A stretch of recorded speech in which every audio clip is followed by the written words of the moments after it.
So if you think you have bad posture, check this out.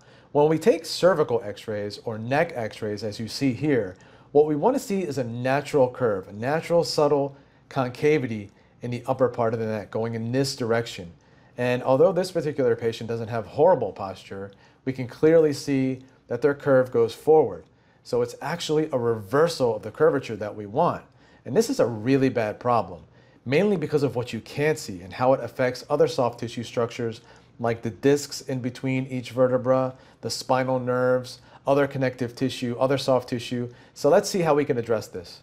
Wash hands, put on blue gloves, and then like, wait, never mind, start again.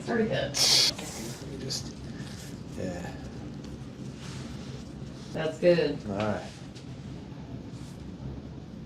All right, let me clean that up. This might be a bit. Woo!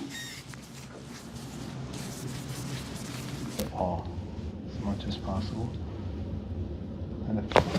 Oh, that worked this time. Oh yeah. You okay? Yeah. That was nice. Good.